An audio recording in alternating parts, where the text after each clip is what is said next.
दोस्तों नमस्कार। सबका साथ सबका विकास। अब की बार मोदी सरकार न खाऊंगा न खाने दूंगा 15 लाख आएंगे। दरअसल मैं बात करने जा रहा हूं चुनावी रणनीति का प्रोपगेंडा फैलाने वाले जुमलेबाज प्रशांत किशोर पांडे उर्फ पीके फ्रॉम बिहार। आज हम इन्हीं के बारे में जानेंगे आजकल वो क्या कर रहे हैं और किस किस पार्टियों के लिए उन्होंने इस तरह के प्रोपगेंडा फैलाया, चुनावी रणनीति बनाया, कब वो प्रधानमंत्री नरेंद्र मोदी जी के संपर्क में आए और अभी वो क्या कर रहे हैं। इसी पे हम दरअसल बात करने जा रहे हैं। किस तरह से वो अपनी मैथमेटिक्स के अनुसार प्रोपगेंडा बनाते हैं और अलग अलग सत्ता दलों के लिए चुनावी रणनीति बनाते हैं और जीतने के बाद क्रेडिट पाते हैं। दरअसल ये 2012 की बात है जब गुजरात के तत्कालीन मुख्यमंत्री नरेंद्र मोदी जी के संपर्क में आए और 2012 के गुजरात विधानसभा में इन्होंने प्रोपगेंडा बनाया और उसमें इन्होंने अपनी जीत हासिल की। उसका श्रेय इन्हीं के ऊपर जाता है। उसके बाद 2014 में इन्होंने प्रोपगेंडा बनाया, किस तरह से चुनावी रणनीति बनाई और गुजरात के मुख्यमंत्री नरेंद्र मोदी जी को भारत के, हमारे देश के प्रधानमंत्री के लिए इन्होंने प्रोपगेंडा बनाई। सबका साथ सबका विकास, अब की बार मोदी सरकार, न खाऊंगा न खाने दूंगा, 15 लाख अकाउंट में, 2 करोड़ नौकरियां युवाओं को, इस तरह से उन्होंने जुमलेबाजी का एक प्रोपगेंडा दिया। ये प्रशांत किशोर पांडे उर्फ पीके जो कि बिहार से आते हैं। इसके अलावा इन्होंने और भी राजनीतिक दलों के लिए किस तरह से प्रोपगेंडा बनाया और उन्हें जीतने में मदद की और क्रेडिट लिया। प्रधानमंत्री नरेंद्र मोदी जी के बाद जगनमोहन रेड्डी जी के लिए इन्होंने इसी तरह से प्रोपगेंडा बनाया, चुनावी रणनीति बनाई और फिर उन्हें भी जीत हासिल हुई। उसके बाद वेस्ट बंगाल की मुख्यमंत्री ममता बनर्जी के लिए इन्होंने काम किया और वहां भी सफल होते हुए दिखे। फिर बिहार के मुख्यमंत्री नीतीश कुमार के लिए 2015 में इन्होंने प्रोपगेंडा बनाई और ये जीते। फिर उसके बाद पंजाब के पूर्व मुख्यमंत्री अमरिंदर सिंह जी के लिए इन्होंने 2017 में इसी तरह से चुनावी रणनीति बनाई, प्रोपगेंडा बनाई और फिर वहां भी इन्होंने जुमलेबाजी करके सरकार बनाई। मानो तो इन्होंने बीजेपी के लिए भी किया और कांग्रेस के लिए भी किया और भी जो पार्टियां हैं उनके लिए भी किया।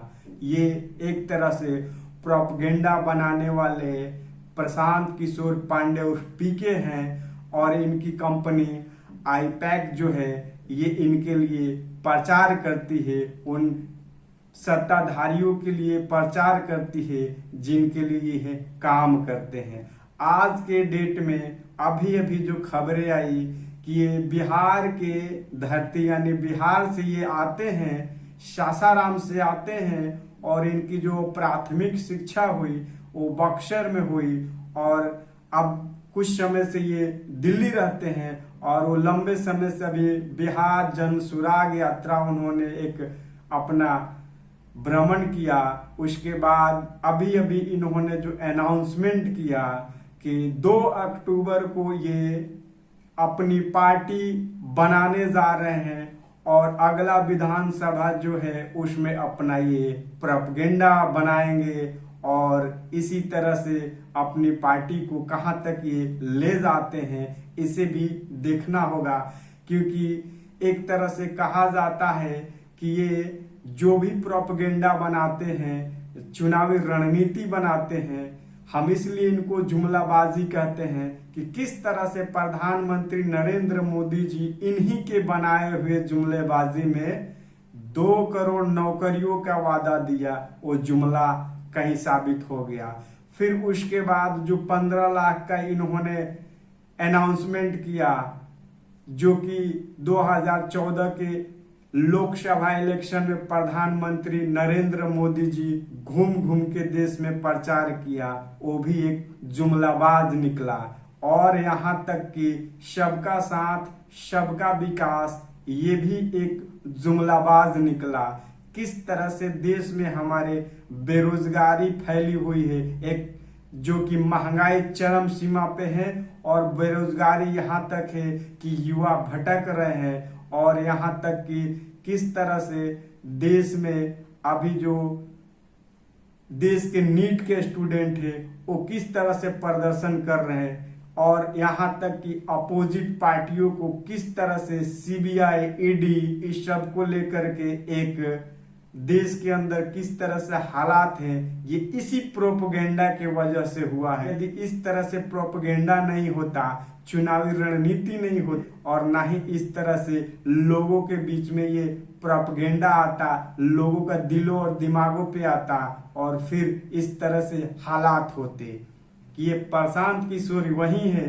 अब ये बिहार में अब पार्टी बना रहे हैं, और पार्टी बनाने के बाद जाहिर सी बात है कि वहां भी ये इसी तरह से प्रोपेगेंडा फैलाएंगे। और कहा जाता है कि ये भारतीय जनता पार्टी की बी टीम के तौर पे ये काम कर रहे हैं, क्योंकि हम सब ने ये भी देखा कि चिराग पासवान 2020 में किस तरह से अपने आप को प्रधानमंत्री नरेंद्र मोदी जी के हनुमान कहे जाने वाले बिहार में खेला किया नीतीश कुमार के साथ, और वही खेला अब ये प्रशांत किशोर पांडे और पीके अपनी रणनीति बना रहे हैं। तो इस बात से साबित ये होता है कि अब तक इन्होंने अलग अलग सत्ताधारियों के लिए इन्होंने प्रोपेगेंडा बनाई, रणनीति, चुनावी रणनीति बनाई। अब ये अपने लिए, अपने पार्टी के लिए कितनी रणनीति बना पाते हैं, बिहार के जनता के दिलों और दिमाग पे कितना असर करते हैं, कहां तक ये पहुंचते हैं, इसी बात को हम सब देखेंगे। क्योंकि अब तक इन्होंने जितनी भी प्रोपेगेंडा फैलाए हैं वो सारे नाकाम हुए हैं, जुमलेबाजी साबित हुए हैं।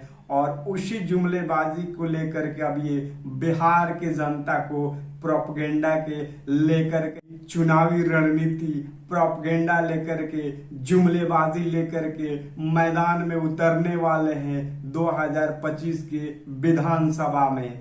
अब देखिए इनकी सफलता कहां तक आती है। बिहार की जनता इतनी मूर्ख भी नहीं है, वो तो देखते ही वहां का बच्चा बच्चा भी समझ जाता है कि क्या प्रोपेगेंडा चल रहा है, आगे क्या होने वाला है। तो यही देखना है कि प्रशांत किशोर पांडे उर्फ पीके कहां तक अपने इस प्रोपेगेंडा में सफल होते हैं और क्या रणनीति करते हैं। हालांकि इन्होंने ये भी अनाउंसमेंट किया है कि माइनॉरिटी और दलितों को लेकर के 30 से 40% तक ये सीटों का वितरण करेंगे। तो देखते हैं आगे कि ये कहां तक सफल होते हैं। तो यदि दोस्तों आप सबको कमेंट करना होगा तो कमेंट कर सकते हैं, लाइक कीजिए, शेयर कीजिए, फेसबुक, ट्विटर और इंस्टाग्राम पे फॉलो कीजिए। तब तक के लिए दोस्त नमस्कार।